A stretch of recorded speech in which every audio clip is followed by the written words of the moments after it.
ইমাম সাহেব জুমার দিন বয়ান করছে, কোরবানি দিলে সওয়াব আর সওয়াব।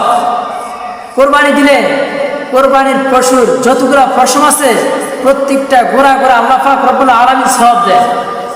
এই কথা যখন এক সূরা শুনছে, সূরা মনে মনে চিন্তা করলো, রে আমার কাছে তো টাকা পয়সা নাই, কোরবানি দিলে তো অনেক সওয়াব, তাহলে আমাকেও কোরবানি দিতে হবে। এখন কিভাবে কোরবানি দিবে তার তো এটা জানা নেই। সে কিভাবে কোরবানি দিবে, তার কাছে তো কোনো টাকা নাই।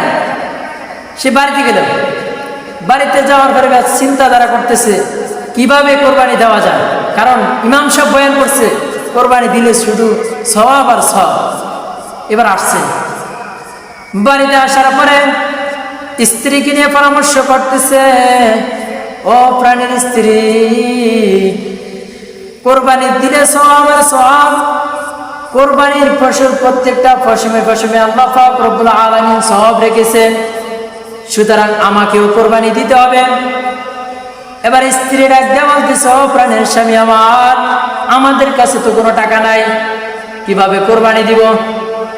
এবার মনের ভিতরে এক বুদ্ধি আসলো, পাশের বাড়িতে গরুর ফাল আছে, এখান থেকে যদি একটা গরু চুরি করে আনি তাহলে কোরবানি দিলাম, মানুষকে সদকা করলাম, নিজে খেলাম, চোরের গুণা আর সওয়াবের গুণা একসাথে কেটে সমান হয়ে যাবে, আর বাকি এই গোস্তগুলো আমরা ফ্রি খাবো।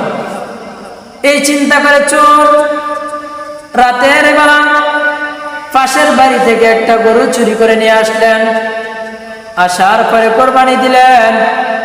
এবার ইমাম সাহেবের কাছে চলে গেলেন, ইমাম সাহেবকে ডাক দিয়ে বলতেছে, ও ইমাম সাহেব, আমি তো কোরবানি দিয়েছি, আমি অমুক বাড়ি থেকে একটা গরু চুরি করে কোরবানি দিয়ে দিয়েছি, এখন আমার সবটুকু কতটুকু হবে?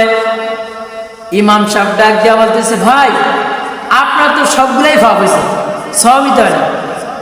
কি বলেন হুজুর, আপনি বলছেন না কোরবানি দিলে কোরবানির প্রত্যেকটার পশম ফেসমে আল্লাহ পাক রব্বুল আলামিন সওয়াব রেখেছে, তাহলে আমি কেন সওয়াব হব না? তুমি তো না অন্যের গরু চুরি করে আনি কোরবানি দিছো, এই জন্য তোমার কোরবানি হবে না। তখন ওই সুর বলতেছে, হুজুর আপনি আমাকে আর শিক্ষা দেওয়া লাগবে না, আমি বুঝে গেছি আপনি আমার সফলতা চান না, আপনি আমার খারাপটাই চান। কিভাবে?